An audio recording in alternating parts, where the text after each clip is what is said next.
이 시각 주요 뉴스입니다.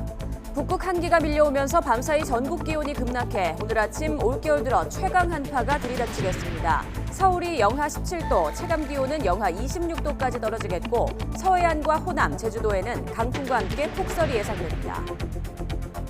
연휴 마지막 날 제주에 폭설과 강풍이 예보되면서 제주공항을 오가는 항공편이 대부분 결항할 것으로 보입니다. 광주와 여수공항에서도 일부 항공편 결항이 예상돼 귀성객과 여행객들의 큰 혼란이 우려됩니다. 설 연휴 마지막 날인 오늘도 전국 고속도로는 오전 10시쯤 정체가 시작될 것으로 보입니다. 귀경길 정체는 오후 3시쯤 절정에 이른 뒤 밤 10시부터 점차 풀릴 것으로 보입니다. 추경호 경제부총리가 YTN에 출연해 올해 하반기에는 3%대 물가를 볼 수 있을 거라고 말했습니다. 부동산 정책과 관련해서는 총부채 원리금 상환 비율, DSR 규제를 일단 유지할 것이라고 강조했습니다. 10명이 숨진 미국 LA 총기 난사 사건에서 더 많은 사람이 희생될 뻔했지만 한 시민이 몸을 던져 추가 참사를 막은 것으로 알려졌습니다. 경찰은 스스로 목숨을 끊은 범인 주변을 조사하고 있지만 공기는 여전히 불확실합니다. 시청자 여러분 안녕하십니까? 굿모닝 YTN 1부 시작합니다. 네, 먼저 날씨부터 보겠습니다. 전국에 한파특보가 내려진 가운데 오늘 아침은 올겨울 들어 가장 춥겠습니다. 기상청에 따르면 북서쪽에서 매우 찬 공기가 남하하면서 밤사이 전국 기온이 10에서 15도가량 큰 폭으로 내려가겠다고 밝혔습니다. 강원도 철원의 아침 기온이 영하 23도, 서울 영하 17도까지 떨어지겠고 광주는 영하 8도, 대구 영하 11도 등 어제 아침보다 10에서 15도가량 낮은 기온을 보이겠습니다. 특히 찬바람이 강하게 불면서 서울의 체감온도는 영하 26도까지 내려가겠습니다. 또 한파와 함께 서해안과 호남, 제주도에는 폭설이 쏟아지겠습니다. 제주에 폭설과 강풍이 예보되면서 제주공항으로 가는 항공편들이 결항하게 될 것으로 보입니다. 따라서 연휴 마지막 날에 일상으로 복귀하려던 여행객들의 큰 혼란이 우려되고 있습니다. 김혜린 기자입니다. 대한항공 홈페이지, 일부 항공편의 비정상 운항이 예상된다는 안내문이 게시됐습니다. 대한항공은 설 연휴 마지막 날 제주 김포 노선 등 제주공항을 오가는 항공기 80여 편을 모두 결항하기로 했습니다. 오는 25일까지 제주의 많은 곳은 70cm 이상 눈이 쌓이고 바람도 강하게 불 전망이라 항공기 이착륙이 어려워진 건데 다른 항공사들도 사정은 마찬가지입니다. 아시아나 항공과 제주항공을 비롯한 저비용 항공사들도 제주 출도착 항공편 승객들에게 결항을 안내하고 있습니다. 한국공항공사 측은 연휴 마지막 날 제주를 오가는 항공기 400여 편이 모두 결항할 것으로 내다봤습니다. 또 제주뿐만 아니라 광주와 여수공항에서도 일부 항공편이 뜨거나 내리지 못할 것으로 예고됐습니다. 연휴를 맞아 제주 등 남부지방을 찾았다 일상으로 복귀하려던 여행객들이 무더기로 발이 묶이는 상황이 우려됩니다. 제주도는 공항 체류객들을 위해 담요와 생수 등 비축 물품 점검에 들어갔습니다. 기상청과 공항공사 측은 날씨에 따라 상황이 달라질 수 있는 만큼 사전에 항공기 운항 여부를 확인해달라고 당부했습니다. YTN 김혜린입니다. 설 연휴 셋째 날 밤 전국 주요 고속도로 곳곳에서 빚어지던 귀경길 정체는 대부분 해소됐습니다. 한국도로공사는 연휴 마지막 날인 오늘 오전 10시부터 귀경길 정체가 다시 시작돼 오후 3시쯤 절정에 이르고 밤 10시부터 점차 해소될 것으로 내다봤습니다. 교통량은 전국 432만 대로 평소 주말과 비슷한 수준의 혼잡을 보일 것으로 예상했습니다.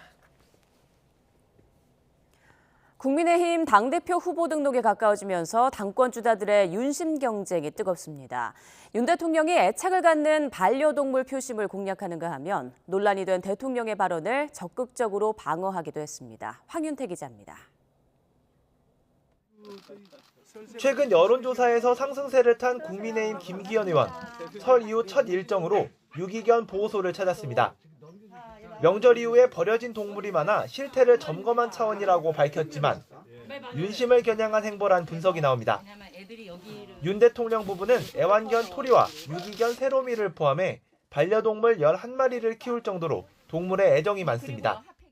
단순한 동물이 아니라 어쩌면 그 사람의 삶의 한 구성원이 가족이 되는 그런 문화가 이제 되고 있는 것 같아요.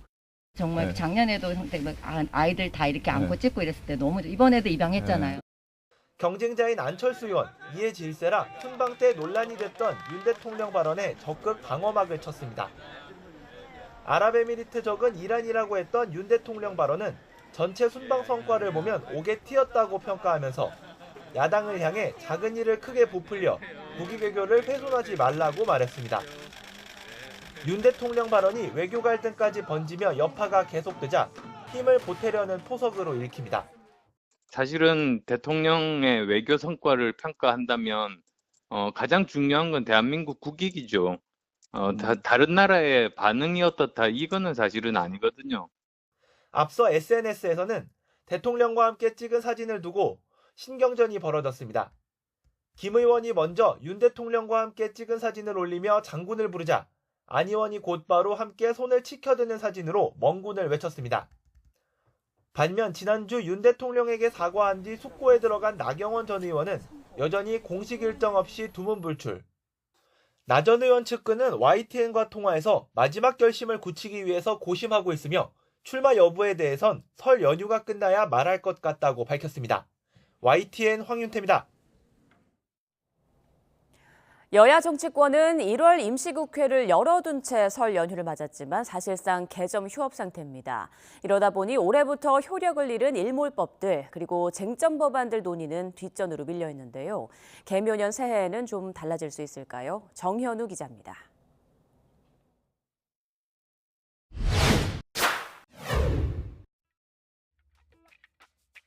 민주당 단독으로 소집한 1월 임시국회는 지난 9일부터 다음 달 7일까지입니다. 예산 처리를 마치면 국회는 통상 휴식 기간을 갖는데 공백을 두지 않고 1월에 문을 여는 건 19대 국회 때인 지난 2016년 이후 7년 만입니다. 하지만 이재명 대표 방탄국회다, 아니 민생국회다, 여야 공방에 멈춰섰습니다.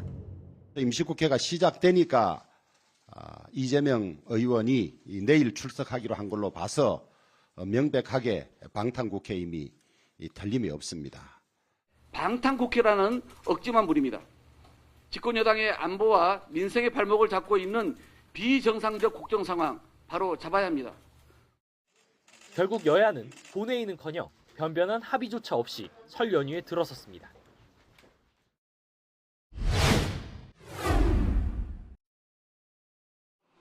당장 시급한 건 지난해 말 여야가 처리하지 못한 일몰 법안들입니다.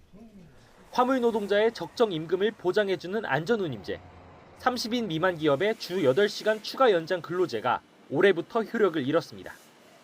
국토교통위원회 문턱을 민주당 단독으로 넘어선 안전운임제는 국민의힘이 위원장인 법제사법위원회에 묶여 있습니다.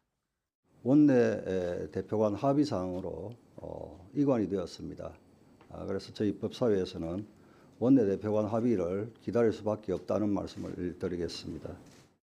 또 법사위에 합의돼서 안건으로 관련 법이 올라오지 못한 것은 매우 안타깝습니다. 이 법을 좀 제발 저희 법사위에서 논의해서 처리해서 국민의힘이 일몰 연장을 주장하는 추가 연장 근로제는 민주당이 위원장을 맡은 환경노동위 소위에 계류된 상황, 진전은 없습니다. 정부가 안전운임제 대신 표준운임제를 도입하는 방안을 추진하고 추가 연장 근로에 1년 계도 기간을 두면서 국회 논의도 뒤로 밀리는 모양새입니다.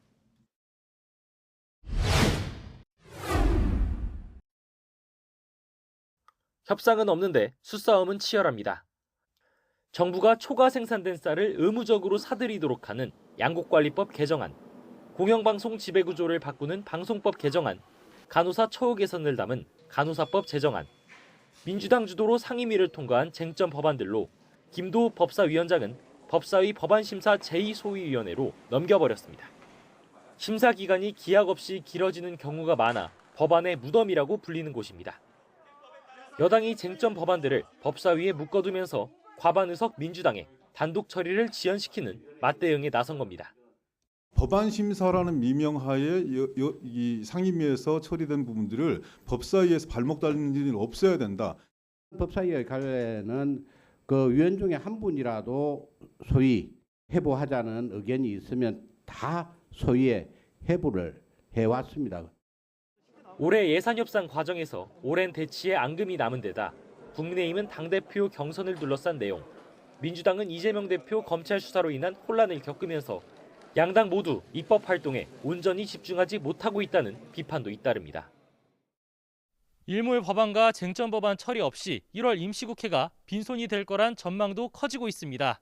임기를 불과 1년여 남겨두고 내년 총선을 염두에 둔 여야 정쟁도 격해질 것으로 보이는 만큼 설 연휴 이후에도 민생을 챙기는 국회 모습을 기대하긴 쉽지 않아 보입니다. YTN 정현우입니다.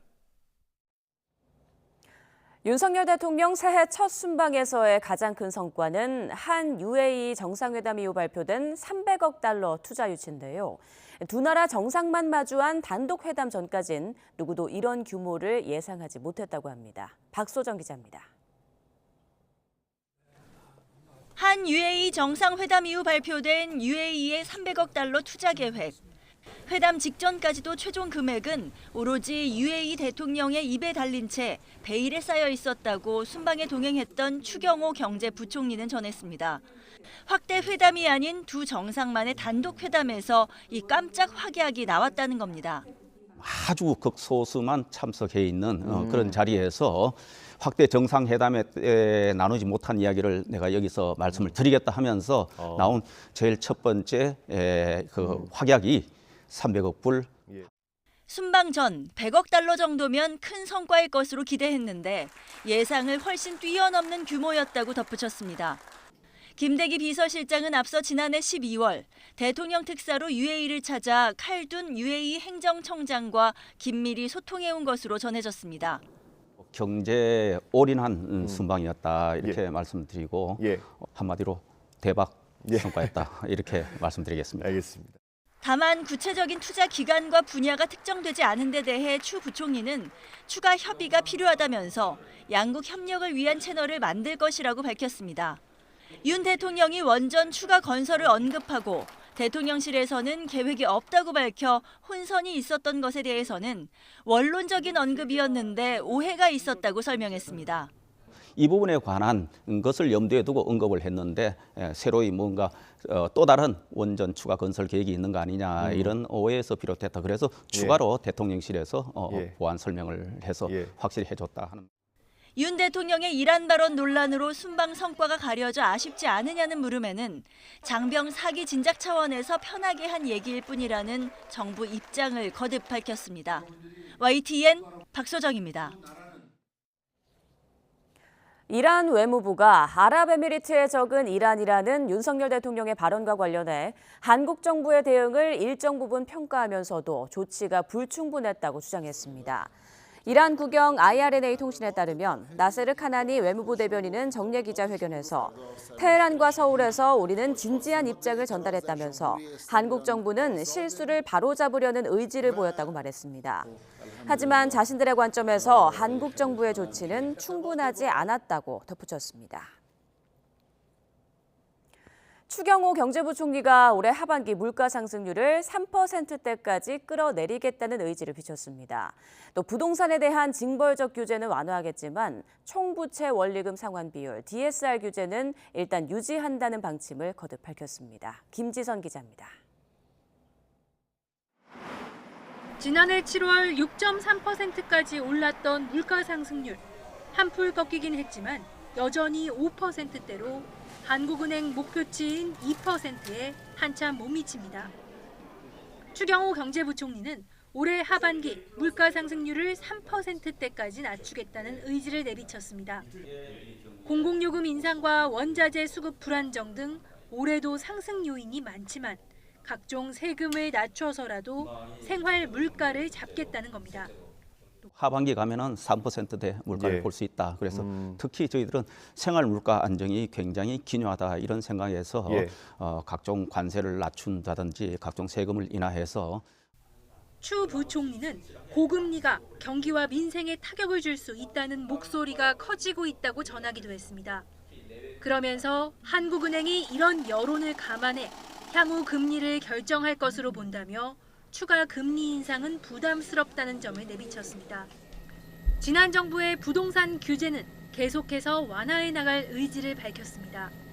다만 가계부채 관리 차원에서 총부채 원리금 상환 비율 DSR 규제는 유지하겠다는 입장을 거듭 확인했습니다. 전반적인 DSR 규제는 일단은 유지를 할 것이고 다만 실수요자들, 저소득층 실수요자들 내 집 마련하기 위한 무주택자들 이런 분들이 집을 살 때 DSR 규제는 배제를 하고 DTI, LTV 규제, 주택담보 비율 규제 이런 것만 가지고. 추 부총리는 올해 우리 경제의 돌파구는 역시 수출이라며 반도체와 첨단 기술이 경쟁력을 갖출 수 있도록 각종 세제와 무역, 금융 등을 지원할 계획이라고 밝혔습니다. YTN 김지선입니다. 우리나라의 코로나19 누적 확진자 수가 3천만 명을 넘어섰습니다. 세계에서 7번째고 국내 첫 환자 발생 3년여 만입니다. 신규 환자는 감소세가 이어지고 있는 가운데 다음 주 월요일부터 실내 마스크 의무가 권고로 전환됩니다. 기정훈 기자입니다.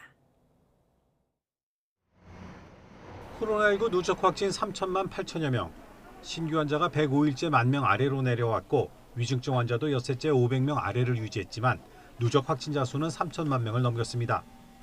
지난 2020년 1월 20일 첫 확진자가 나온 지 3년하고 사흘, 일수로 1,099일 만입니다.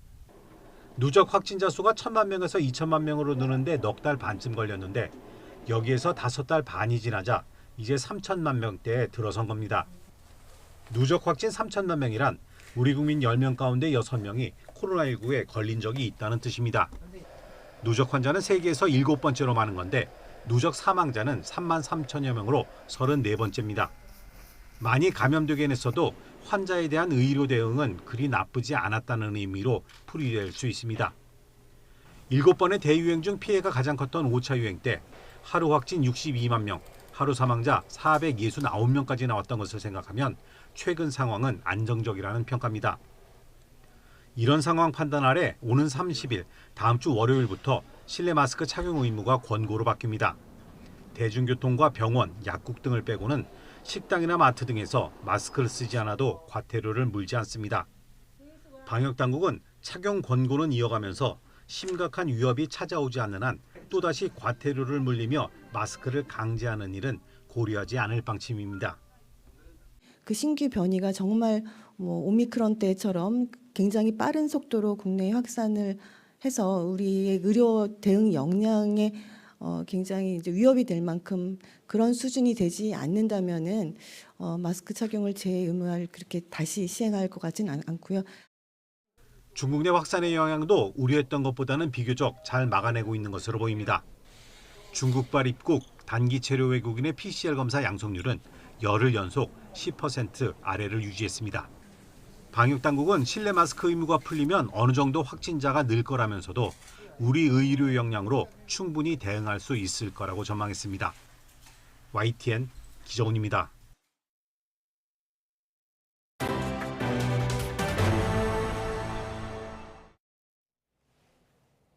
설 연휴에 사고도 잇따랐습니다. 중앙고속도로에서는 차량 9대가 잇따라 부딪혔고 용인 서울고속도로 터널 안에서는 3중 추돌 사고가 발생했습니다. 또 도심 마트에서 하수도 배관이 터지면서 손님들이 불편을 겪기도 했습니다. 김태용 기자입니다.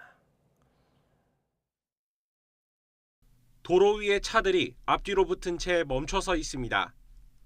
차 밖으로 나와 우두커니 서 있거나 어디론가 전화를 거는 사람들도 보입니다. 중앙고속도로 대구 방향 의성나들목 부근에서 승용차 9대가 잇따라 부딪혔습니다. 이 사고로 4명이 다쳐 병원으로 옮겨졌고 차량과 잔해물 등을 치우는 과정에서 한 개 차선이 1시간 가까이 통제됐습니다. 경찰은 도로 곳곳이 막혀 차들이 가다서다를 반복한 가운데 운전자가 앞을 제대로 보지 않다가 사고를 낸 것으로 보고 있습니다. 고속도로는 지정차가 연료기관이나 이때 지정차가 있으면 사고는 반드시 납니다. 전부 다 금방 앞차하고 안전거리 미하고 때문에 납니다. 서울로 향하는 용인 서울고속도로의 서분당 나들목 인근 터널 안에서도 진로를 바꾸려던 차량 세대가 잇따라 추돌했습니다. 다행히 다친 사람은 없었습니다. 화재 소식도 있었습니다. 충북 충주 탕금호 국제조정경기장 근처 식당에서 불이 났습니다. 다친 사람은 없었지만 1층 식당과 바로 위층 주택이 모두 불에 탔습니다. 마트 천장에서 비처럼 물이 쏟아져 내립니다. 바닥엔 갈색 호수와 찌꺼기들이 모입니다. 한낮 대형마트 지하 1층에서 하수도 배관이 터진 겁니다. 연휴에 마트를 찾은 시민들은 느닷없이 봉변을 당했습니다. 그래서 이게 그냥 물인 줄 알았는데 바닥에 이 물이 고이기 시작하는데 냄새가 진동을 하더라고요. 옆에 있었는데 오물이 튀어서 좀 옷이 살짝 더러워졌는데. 마트 측은 배관이 파열된 원인을 파악하고 물이 새지 않도록 임시 조치에 들어갔는데 영업에는 문제가 없다며 장사를 이어갔습니다. YTN 김태원입니다. 오늘 0시 40분쯤 부산 시내 방면 남해고속도로를 달리던 승용차가 앞서 달리던 승용차를 들이받는 사고가 일어났습니다. 이 사고로 앞차 운전자인 50대 남성과 뒷차에 타고 있던 30대 남녀 등 모두 3명이 병원으로 옮겨졌지만 생명에 지장은 없는 상태입니다. 경찰은 음주 사고는 아니었다며 뒷차 운전자가 전방 주시를 소홀히 한 것으로 보고 정확한 사고 원인을 조사하고 있습니다. 900차례가 넘게 112에 장난 전화를 걸어서 경찰의 업무를 방해한 20대가 1심에서 실형을 선고받았습니다. 서울 북부지방법원은 거짓으로 공무집행을 방해한 혐의 등으로 재판에 넘겨진 23살 A씨에게 징역 8개월과 벌금 30만 원을 선고했습니다. 재판부는 반복되는 수백 건의 허위 신고로 경찰의 수사 업무가 방해됐고 공권력이 불필요하게 투입돼 시민들이 긴급 상황에서 신속하고 적절한 경찰관의 조치를 받을 권리가 침해됐다고 질타했습니다. 설 연휴 극장가가 모처럼 활기를 찾았습니다. 영화 아바타2나 슬램덩크의 인기몰이도 한몫하고 있는데요. 상영관마다 매진 행렬이 이어졌습니다. 차정윤 기자입니다. 거리두기 해제 이후 처음 맞는 설 연휴. 도심 영화관에선 상영관마다 매진 행렬이 이어졌습니다. 일찌감치 고향에 다녀온 뒤 가족과 함께 영화관을 찾은 시민들은 양손에 팝콘과 음료를 들고서 한껏 들떴습니다. 어제 춘천 할머니 집에 갔다가 오늘 아빠랑 같이 캐리어 슈퍼콜라 보러 왔어요. 교섭과 유령, 한국 영화 대작 두 편이 연휴에 맞춰 흥행 대결에 들어간 가운데 지난 2007년 샘물교회 피랍 사건을 소재로 한 교섭이 개봉 닷새 만에 66만 명의 선택을 받으며 이번 연휴 가장 많은 관객을 동원했습니다. 서울에 와서 큰 건물들도 많이 보고 할머니 집에 가서 윷놀이도 많이 하고 너무 좋고 이번에 교섭이라는 영화를 보러 와서 너무 좋고 기대가 돼요. 지금 심장이 막 떨려요. 이에 따라 아바타2 물의길은 한 달 넘게 유지하던 박스오피스 1위 자리를 내어주게 됐지만 티켓 파워는 여전합니다. 대형 3D 스크린이나 최첨단 음향 시설을 갖춘 특수관을 둘러싼 예매 전쟁도 아직 치열합니다. 일반 영화보다 그 스릴감이 있고 입체감이 있다고 그래서 하여튼 뭐 아들이 끊어줬기 때문에 한번 체험해 보려고요. 예. 아바타 1을 보고서 후속작이 나온다는 것을 기대하고 있었어요. 우리 아이들이 어렵게 티켓을 구해줘가지고 멀리 용인에서 올라왔어요, 오늘. 코로나19 유행 이후 커진 관람객들의 심리적인 경계심도 이제는 어느 정도 누그러졌습니다. 이번 설날 전국 극장을 찾은 관객은 모두 62만 명인데 설날 당일로만 놓고 보면 재작년의 3배 이상, 지난해의 2배 이상으로 늘어난 수준입니다. 여기에다 오는 30일부터는 마스크를 벗고 영화를 관람할 수 있게 되면서 극장가가 코로나19 이전 수준의 활력을 되찾을지 주목됩니다. YTN 차정윤입니다. 설 연휴가 끝나면 정치권이 촉각을 세우는 주요 선고들이 줄줄이 이어집니다. 감찰 무마와 자녀 입시 비리 논란으로 기소가 됐던 조국 전 법무부 장관과 대장동 일당에게서 뇌물을 받은 혐의로 재판 중인 곽상도 전 의원의 1심 선고가 내려집니다. 최민기 기자입니다. 설 연휴가 끝나고 굵직한 선고들이 잇따라 내려집니다. 먼저 오는 27일 공수처 1호 사건이던 조희연 서울시 교육감의 1심 선고가 있습니다. 조 교육감은 지난 2018년 전국 교직원 노동조합 출신 해직 교사들을 부당 채용한 혐의로 재판에 넘겨졌고 검찰은 징역 2년을 구형했습니다. 교육감의 적법한 임용 권한 행사라고 저는 생각하고 있습니다. 재판 과정에서 저의 무고함을 소상히 설명드리도록 하겠습니다. 자녀 입시 비리, 감찰 무마 의혹으로 기소된 조국 전 법무부 장관은 다음 달 3일 첫 판결을 받습니다. 조 전 장관은 아내인 정경심 전 교수와 함께 아들의 인턴 활동 증명서를 허위 발급받아 대학원 입시에 사용한 혐의를 받습니다. 또 청와대 민정수석 시절 유재수 전 부산시 경제부시장 비위 의혹에 대한 감찰을 중단시킨 혐의 등으로 징역 5년이 구형됐습니다. 3년 만에 재판 마무리했는데 한 말씀만 좀 부탁드리겠습니다. 잠깐만요. 한 말씀만 좀 부탁드릴게요. 검찰 징역 5년 구형했는데 이에 대해서 좀 한 말씀만 부탁드리겠습니다.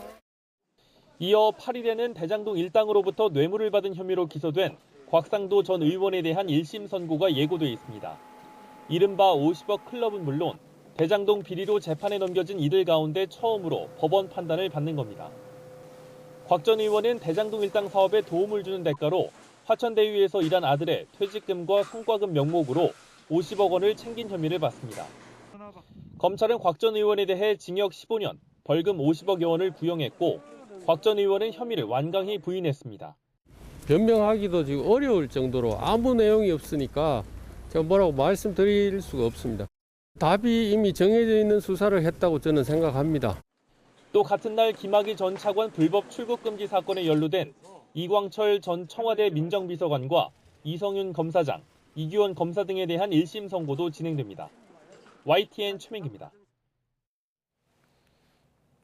전북 전주에는 새해 들어 해묵은 대규모 재개발 사업 2개가 기지개를 켜고 있습니다. 옛 대양방직터와 종합경기장 개발 사업인데 이를 둘러싼 논란은 여전히 계속되고 있습니다. 김민성 기자가 취재했습니다. 가동을 멈춘 옛 대한방직 전주공장 부지입니다.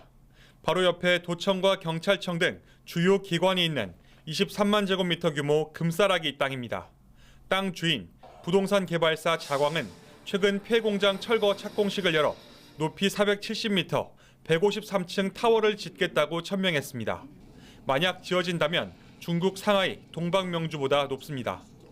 앞으로 전주에 수천만 관광객이 찾아올 수 있도록 관광 전망 타워를 건설하는 계획입니다.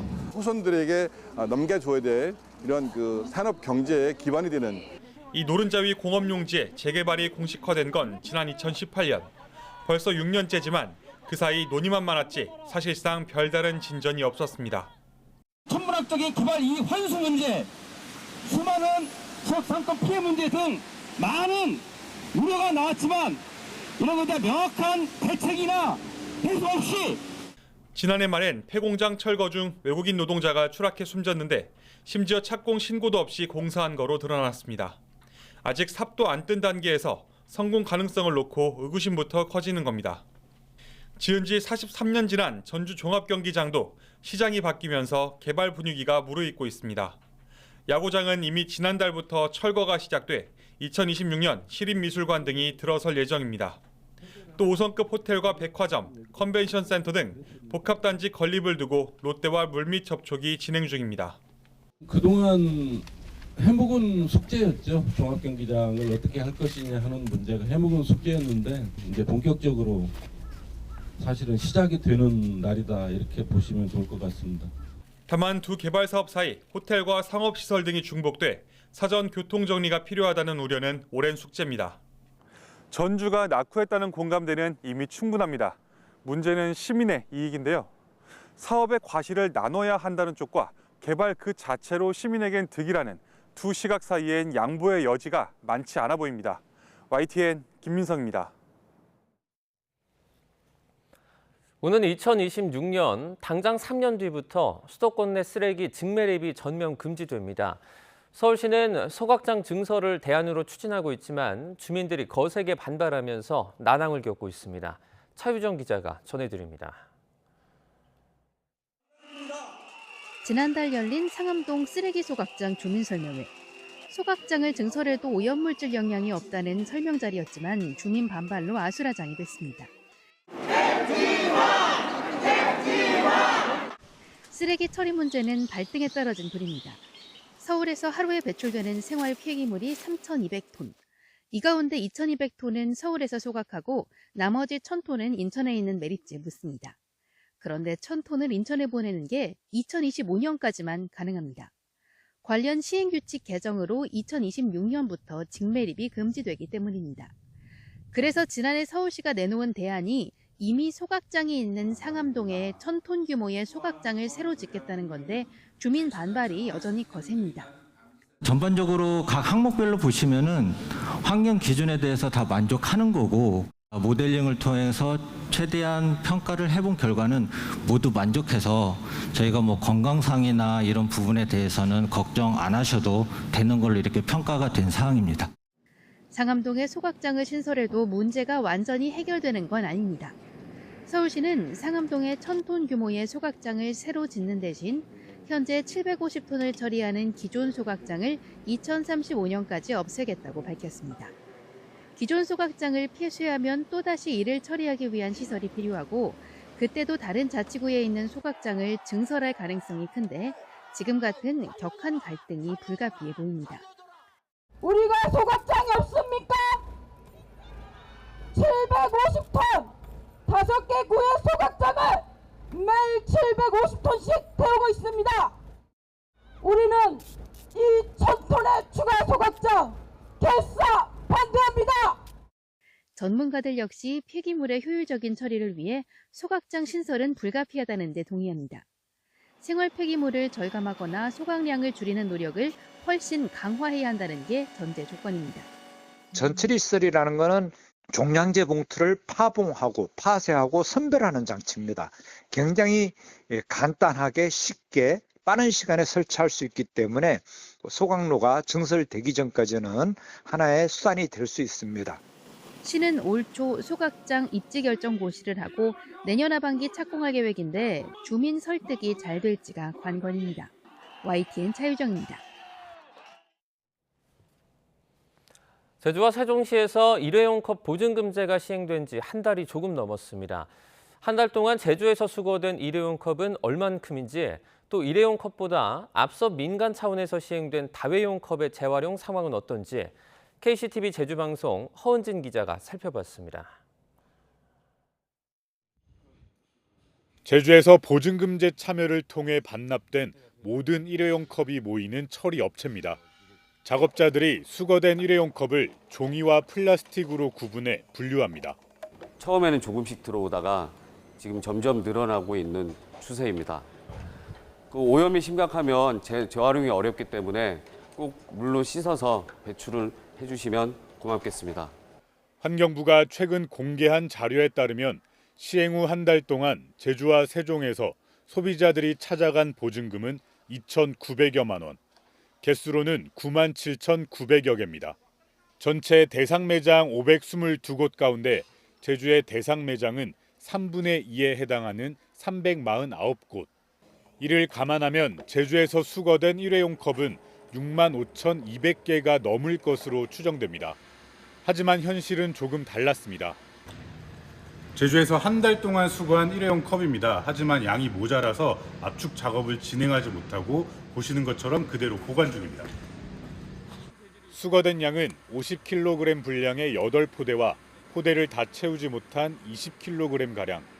그러니까 보증금제 시행 한 달 동안 제주에선 420kg 정도가 수거된 겁니다. 이를 일회용 컵 한 개당 평균 15g임을 감안해 개수로 환산해보면 28,000개 수준입니다. 환경부의 예상치에 한참 못 미치는 수준입니다. 게다가 대상 매장이 한정적이고 반납률 또한 20에서 30%밖에 되지 않아 여전히 해결해야 할 과제도 많습니다.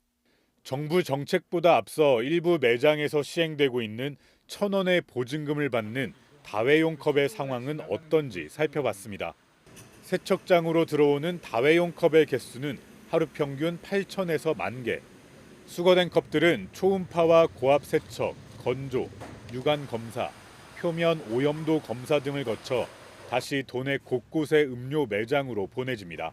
우리 제주도를 위해서도 환경을 위해서도 얼만큼 큰 도움을 준다고 생각하고 일하는데도 자부심을 갖고 하고 있어요.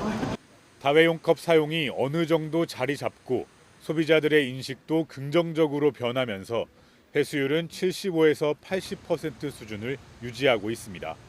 지금 120여 개 매장에 제공되고 있고요. 그리고 40% 정도 이제 시작에 나왔었던 반납률은 지금 80% 선까지 올라갔습니다. 환경을 위해 시행되고 있는 일회용 컵 보증금제가 제대로 효과를 내기 위해선 보다 현실적 대책이 필요한 건 아닌지 되짚어봐야 한다는 지적입니다. KCTV 뉴스 허은진입니다.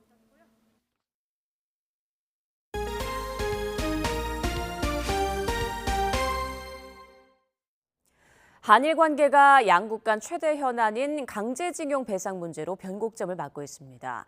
외교부가 해법안을 내놓긴 했지만 아직 별다른 진전이 없는데요. 무엇보다 피해자 측의 사죄 요구에 일본이 성의 있는 호응을 내놓을지가 관건입니다. 조수현 기자입니다. 일본 피고 기업 대신 국내 기업이 강제징용 배상금을 지급하도록 하자는 외교부의 해법안에 피해자 측의 반발은 여전합니다.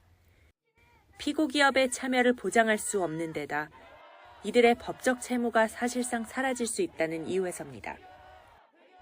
일본 기업의 참여는 불분명하게 남겨둔 채로 포스코 등 한국 기업이 대신 배상하도록 하는 해법안은 일본에 면죄부를 주고 역사 문제를 돈 문제로 전락시키는 방안이다. 외교부는 피해자 측의 이 같은 반발을 고려해 일본과 협상에 나섰습니다. 일본의 성의 있는 호응을 끌어내기 위한 외교적 해법을 모색해 나간다는 취지입니다. 이 성의 있는 호응 조치가 어느 정도 확보할 수 있는지는 계속해서 일본과 줄다리기를 하면서 긴밀하게 협의하고 또 우리 측 입장을 전달해야 되기 때문에 조현동 외교부 1차관은 최근 국회에서 일본의 사죄 등 호응 조치가 없다면 일본과 협의할 필요도 없다고 압박했습니다. 문제는 일본이 호응하느냐 여부입니다. 일각에서는 일본 기업들의 자발적 기부라는 절충안도 내놓고 있지만 그렇더라도 사과가 포함돼야 한다는 입장입니다. 피해자들을 얼마나 더 설득하고 이해를 구할 것이냐 하는 거하고 다른 하나는 일본의 기업이 어떤 형태로든지 유감을 표시하는 거죠. 명백하게 사과를 하는 게 필요하다고 생각을 해요. 기업과 별도로 일본 정부도 사죄를 표명할지 관심입니다. 일본 정부가 현재 유력해 보이는 과거 수준의 사죄와 반성을 밝힐 경우 피해자가 이를 수용하느냐 여부가 문제 해결의 관건이 되기 때문입니다. 외교부는 이에 따라 최종안 도출에 앞서 일본과의 지속적인 협상과 함께 피해자 측과도 대화를 이어가며 절충점을 모색해 나갈 것으로 보입니다. YTN 조수연입니다. 하야시 요시마사 일본 외무상이 정기국회 외교연설에서 역사적 사실에 비춰 독도는 일본 고유의 영토라고 주장했습니다. 하야시 외무상은 이어 이런 기본적인 입장을 근거로 의연하게 대응하겠다고 말했습니다. 기시다 후미오 총리가 외무상이던 지난 2013년부터 일본 외무상은 10년째 독도가 일본 땅이라는 억지 주장을 하고 있습니다. 정부는 이에 강력히 항의하며 즉각 철회할 것을 촉구했습니다. 외교부는 대변인 성명을 통해 역사적, 지리적, 국제법적으로 명백한 우리 고유의 영토인 독도에 대해 부당한 영유권 주장을 되풀이했다고 비판했습니다. 또 이는 미래지향적 한일 관계 구축에 어떠한 도움도 되지 않는다는 점을 분명히 자각해야 할 것이라고 지적했습니다. 미국 LA 총기 난사 사건으로 더 많은 사람이 희생될 뻔했지만 한 시민이 몸을 던져 추가 참사를 막은 사실이 알려졌습니다. 경찰은 스스로 목숨을 끊은 범인 주변을 조사하고 있는데요. 범행 동기는 여전히 불확실합니다. 이상순 기자입니다. 미국 LA 몬터레이 파크의 스타 댄스 스튜디오 문 앞에 촛불이 켜지고 꽃다발이 놓였습니다. 토요일이던 현지 시간 21일 밤 10시 반쯤 총기 난사로 10명이 숨지고 10명이 부상한 곳입니다. 범인은 20분 뒤 인근 에렌브라의 댄스홀 라일라이 볼룸 스튜디오에도 나타났습니다. That's when I turned around and saw that there was an Asian man holding a gun. My first thoughts was I was going to die here. This was it. 브랜던 차이는 곧바로 달려들어 범인과 격렬한 몸싸움을 벌였습니다. Finally, at one point, I was able to pull the gun away from him, shove him aside, create some distance, point the gun at him, intimidate him, shout at him and say, "Get the hell out of here. I'll shoot. Get away. Go." 브랜던이 빼앗은 범인의 총은 대용량 탄창이 달린 반자동 공격용 권총이었습니다. The suspect went to the Alhambra location after he conducted the shooting, and he was disarmed by two community members who I consider to be heroes because they saved lives. 72살 범인 휴 켄트레는 이후 스스로 목숨을 끊었습니다. 경찰은 참사가 일어난 첫 번째 장소는 범인이 자주 드나들던 곳이었을 것으로 보고 있습니다. 하지만 범행 동기는 여전히 불확실합니다. We still are not clear on the motive. The investigation continues, and that is something we are all extremely we want to know. 바이든 미국 대통령은 희생자들을 애도하기 위해 백악관과 공공기관들에게 조기 개항을 지시했습니다. YTN 이상순입니다. 이번 미국 LA 카운티 몬터레이 파크 총기 난사 사건 피해자들이 입원한 병원에 협박 전화가 걸려왔습니다. LA 카운티 로버트 루나 보안관은 신원을 알 수 없는 사람이 피해자들이 입원한 병원 가운데 한 곳에 전화해서 일을 끝내고 싶다고 말했다고 전했습니다. 루나 보안관은 협박 전화를 건 사람이 누군지, 어느 병원으로 전화가 왔는지 등은 밝히지 않았습니다. 앞서 현지 시각 지난 21일 밤 몬터레이 파크의 무용교습소에서 총기 난사 사건이 일어나 10명이 숨졌습니다.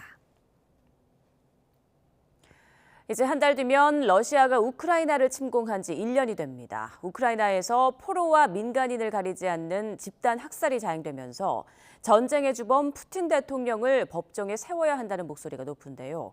미국이 최근 관련법 제정을 마쳤습니다. 임수근 기자입니다.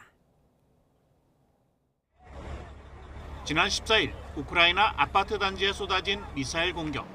어린이 수십 명을 포함해 150여 명이 숨지거나 중상을 입었습니다. 비무장 민간인을 대상으로 집단 학살이나 다름없는 공격이 또 자행되자 우크라이나 대통령은 푸틴에 대한 처벌을 강조했습니다. Кілька хвиль ракетного удару в передноворічний день ракети проти народу, саме проти народу. Це зробили нелюди. Нелюди програють.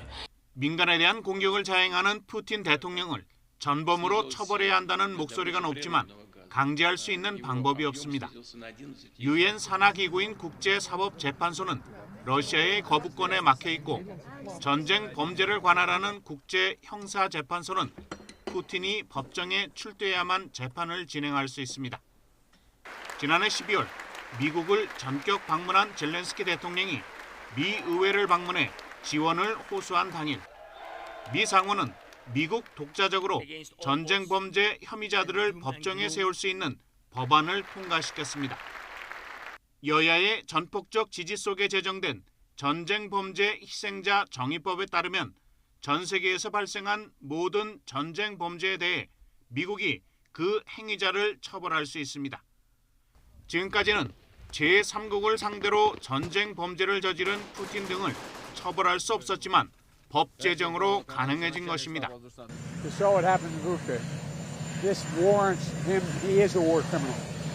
미국 법무부는 전쟁 범죄 혐의자는 더는 미국 안에서 도피처를 찾지 못할 것이라고 강조했습니다. 러시아 침공 이후 지금까지 숨진 민간인이 어린이 400여 명을 포함해 9천여 명에 이른다고 우크라이나는 밝혔습니다. YTN 임수근입니다.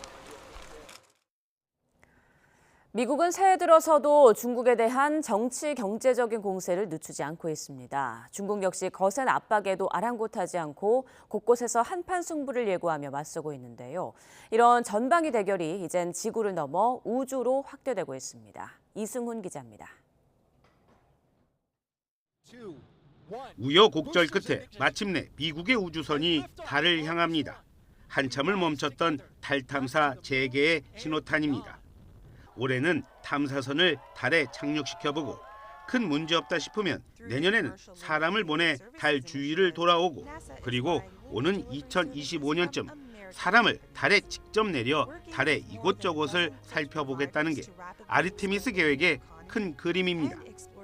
Artemis 1 has had extraordinary success and has completed a series of history-making events. 보름 뒤 이번에는 미국 반대쪽 중국에서 3명의 비행사가 우주를 향합니다. 이들의 임무는 우주정거장 텐공을 만드는 겁니다. 거대 구조물이 완성되면 중국은 그걸 달 탐사 전초기지로 쓸 겁니다. 달에는 희귀, 히토류 등 지구에 없는 자원이 많습니다. 그걸 먼저 차지하겠다는 조급함, 여기에 내가 최강이라는 자존심 싸움이 더해지면서 달에 패권을 놓고 정면 승부를 펼치는 겁니다. 그러다 보니 우주인 영웅 만들기도 두 나라가 꽤 비슷합니다. 真的是难忘天上宫阙，更念祖国家园啊！回到祖国的怀抱，很踏实，很安心；见到亲人同胞，很激动，很亲切。 한참 뒤질 것 같던 중국이 미국보다 먼저 달 반대쪽에 착륙선을 내린 것도 지금의 경쟁에 기름을 붓습니다. 두 나라의 경쟁에 이젠 민간 기업까지 성조기와 오성 홍기를 걸고 가세하면서 말 그대로 우주 전쟁이 됐습니다. 쓸데없는 소모전에 돈 쓰지 말고 건전한 우주 환경부터 만들자는 논의가 지난해부터 시작된 배경이기도 합니다. 이들의 바람대로 지구와 달, 화성을 잇는 공간이 평화의 공간이 될지 아니면 갈등과 반목이 이어지고 있는 지구의 판박이가 될지 지구촌이 주목하고 있습니다. YTN 이승훈입니다. 중국 최북단 헤이룽장성 모허시의 기온이 영하 53도까지 떨어지며 중국의 역대 최저 기온 기록을 세웠습니다. 다싱안닝 지역의 모허 지역 관측소에서 측정한 기온은 지난 20일 영하 50도, 21일 영하 50.9도를 기록한 데 이어 22일 오전 7시쯤 영하 53도까지 내려갔습니다. 중국의 기상관측사상 최저 기록을 세우며 역시 모허의 종전 최저 기온인 1969년 영하 52.3도를 경신한 겁니다. 유해 성분이 든 기침용 실험약품을 먹고 급성 신장질환을 일으킨 사례가 7개국에서 보고됐으며 어린이 사망자 수가 300명을 넘는 것으로 나타났습니다. 세계보건기구 WHO는 성명을 통해 이같이 밝히고 문제의 실험약품을 유통망에서 걸러내고 감시를 강화하는 등 긴급 조치를 취하라고 요구했습니다. WHO는 지난 10월 에틸렌 글리콜과 다이에틸렌 글리콜이 허용치 이상으로 검출된 기침용 실험약품이 판매된 나라에서 소아 신장질환 사망자가 발생했다는 보고를 받았습니다. 지난해 국내에서 일본차 판매가 2018년 가장 많이 팔렸을 때와 비교해 60% 넘게 하락한 것으로 나타났습니다. 일본차는 미국 시장에서도 고전하고 있는데 전기차 전환에 발빠르게 대응하지 못했던 게 원인으로 분석됩니다. 보도에 박홍구 기자입니다. 일본 최대 자동차 회사 도요타의 고급 브랜드 렉서스 전시장입니다. 요즘 대세인 전기차는 없고 하이브리드 차량만 자리를 차지하고 있습니다. 누적 판매량 최다인 중형 세단 캠리 역시 하이브리드로 출시돼 있습니다. 지난해 캠리는 국내에서 1,458대를 판매해 수입차 모델 가운데 51위에 그쳤습니다. 지난 2018년 9,400여 대에 비하면 판매량이 15%로 급감한 것입니다. 같은 기간 전체 일본차의 한국 시장 판매량은 4만 4천 대에서 17,000대로 줄어 마이너스 62%를 기록했습니다.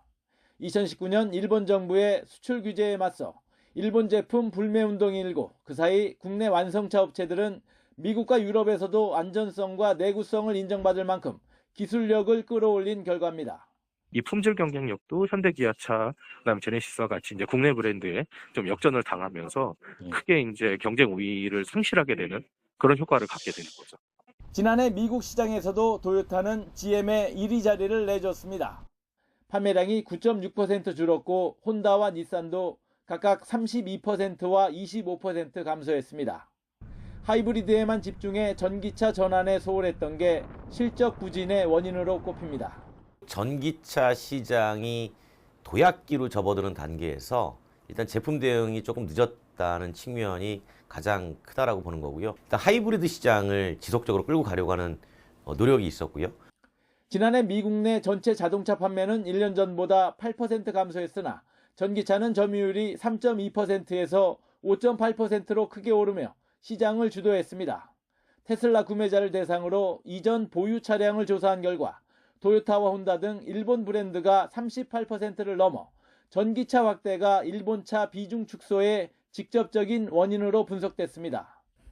도요타가 뒤늦게 전기차 모델을 출시했지만 판매는 미미한 수준이고 현재 글로벌 전기차 순위에서도 20위 안에 드는 일본차 브랜드는 한 곳도 없습니다. 도요타 그룹은 오는 2030년까지 전기차 30종을 출시하고 연간 350만 대를 판매하기 위해 8조엔 약 83조 원을 투입할 계획이라고 밝혀 전기차 시장 경쟁은 앞으로 더 뜨거워질 전망입니다. YTN 박홍구입니다.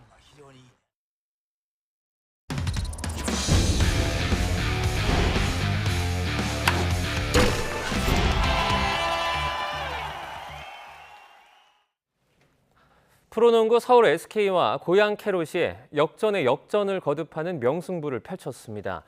여자 프로배구 최하위 페퍼저축은행은 광주 홈에서 감격의 첫 승리를 거뒀습니다. 허재원 기자의 보도입니다. 경기 종료 52초를 남기고 한 점 차로 아슬아슬한 리드를 이어가던 SK의 최부경이 원희의 패스를 받아 결정적인 골밑슛을 성공합니다. 전성현에게 중거리 슛을 내주며 다시 한 점 차로 쫓겼지만 원희의 자유투로 2점 차로 달아난 SK는 캐롯의 마지막 공격을 사력을 다해 막아내며 극적인 승리를 지켜냈습니다. 4쿼터에만 4번의 동점과 6번의 역전을 주고받은 회장도 아쉬운 미소를 숨기지 못할 정도의 명승부였습니다. SK는 5연승을 달리던 캐롯의 상승세에 제동을 걸며 공동 3위로 올라섰습니다. 외국인 선수 자밀 원희가 29득점에 16개의 리바운드를 잡아냈고 최준용은 승부처가 된 4쿼터에만 8점을 올리며 승리를 이끌었습니다. 새해에도 이렇게 많이 찾아오셔서 항상 응원해 주시는데 정말 너무너무 감사드리고 또 코트에서 저희가 또 보답하겠습니다. 새해 복 많이 받으시고 항상 건강하고 행복하십시오. 원주에서는 16점 10리바운드로 활약한 강상재를 앞세워 홈팀 DB가 KT를 꺾고 2연승을 달렸습니다. DB는 김주성 감독 대행 체제에서 첫 연승을 이어가며 하위권 탈출의 희망을 키웠습니다. 페퍼저축은행 외국인 선수 니아 리드가 강력한 후위 공격을 상대 코트에 꽂아 넣으며 긴 승부에 마침표를 찍습니다. 프로배구 여자부 최하위 페퍼저축은행은 홈경기 13연패에서 벗어나며 광주 홈팬들에게 값진 설 선물을 선사했습니다. YTN 허재원입니다. 지난해 LPGA 투어에서 한국 선수가 거둔 우승은 단 4승에 불과했습니다. 두 자릿수 우승을 기록하던 황금기는 이제는 추억이 됐는데요. 올해는 엔데믹 추세 속에 우리 선수들의 선전이 기대되고 있습니다. 보도에 김상익 기자입니다. 지난해 열린 LPGA 투어 26개 대회에서 한국 선수의 우승은 단 4차례뿐이었습니다. 3월 고진영을 시작으로 김효주, 지은이, 전인지만이 트로피를 들어올렸습니다. 3승을 기록했던 2011년 이후 최소 승수로 코로나19로 몇 개 대회가 줄어든 것을 고려해도 15승을 올리던 시절과는 격세지감입니다. 세계 랭킹 1위에도 올랐던 LPGA 7승의 장타자 박성현도 긴 슬럼프를 털고 부활을 다짐하고 있습니다. 3년 동안 힘든 시간을 보내왔고 또 작년 하반기 때는 조금씩 좋아지는 모습을 봤습니다. 그래서 2023년에는 분명히 훨씬 더 좋아질 거라는 생각을 가지고 있고 분명히 그렇게 만들 거고요. 드라이버 비거리가 월등한 외국 선수들이 많아진 것도 한국 선수 우승의 걸림돌입니다. 또 국내 투어가 지속적으로 팬들의 사랑을 받으면서 선수들이 미국 무대 도전 의지를 접는 경우도 적지 않습니다. 이런 분위기 속에서도 지난해 최혜진에 이어 올 시즌엔 컬링파인 수석을 차지한 유혜란이 도전장을 던졌습니다. 아무래도 LPGA 투어는 많은 곳을 돌아다니기 때문에 잘 적응하는 게 제일 큰 목표고요. 잘 적응한다면 우승도 언젠가는 따라오지 않을까 싶습니다. 총 3년 동안이나 세계 랭킹 1위 자리를 지켰던 고진영이 손목 부상 부진을 털고 명예 회복을 노리는 가운데 김효주와 김세영 등 기존 강자들도 한국 여자 골프의 부활을 다짐하고 있습니다. 설 연휴 동안 시즌 개막전을 소화한 LPGA는 다음 달 말부터 11월 중순까지 총 33개 대회를 치르는 장도에 오릅니다. YTN 김상익입니다.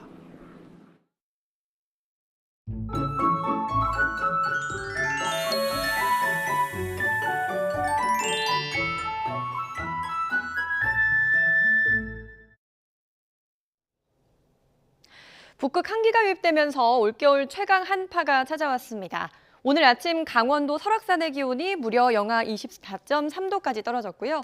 파주 영하 15.7도, 서울 영하 14도까지 떨어졌고 서울의 체감온도는 영하 21도를 보이고 있습니다. 한낮에도 영하 10도 안팎의 강추위가 이어지는 만큼 오늘 옷차림 단단히 하고 나오셔야겠습니다. 귀경길 한파에 이어서 강풍까지 비상입니다. 현재 초속 20m가 넘는 강풍이 부는 전 해안과 제주도에는 강풍특보가 내려져 있고 대부분 해상에는 풍랑경보가 발효 중입니다. 오늘 대부분의 항공편과 배편이 차질을 빚을 것으로 예상되는 만큼 미리 운항 여부 꼼꼼히 확인해 주셔야겠습니다. 레이더 영상입니다. 새벽부터 제주도와 호남 서부 지역은 눈이 이어지고 있습니다. 지금은 눈발이 약하지만 점차 눈이 강해질 것으로 예상되면서 광주와 호남 서부 그리고 제주도와 울릉도 독도에는 대설주의보가 발효 중입니다. 내일까지 제주 산간과 울릉도 독도 많은 곳에는 70cm 이상, 호남 서해안에는 30cm 이상의 눈이 오겠고 그 밖에 호남과 제주도에는 5에서 20cm의 눈이 쌓이겠습니다. 오늘 한낮에도 기온은 영하 10도 안팎에 머물겠습니다. 서울 영하 12도, 춘천 영하 11도, 대구 영하 7도, 안동 영하 9도가 예상됩니다. 내일은 서울 아침 기온이 영하 18도까지 떨어지면서 한파가 절정에 달하겠고요. 모레는 수도권 등 중부와 전북 지방에 또 눈이 내리겠습니다. 지금까지 날씨 정보였습니다. 굿모닝 YTN 1부 마칩니다. 잠시 후 5시 50분 2부에서 뵙겠습니다. 고맙습니다.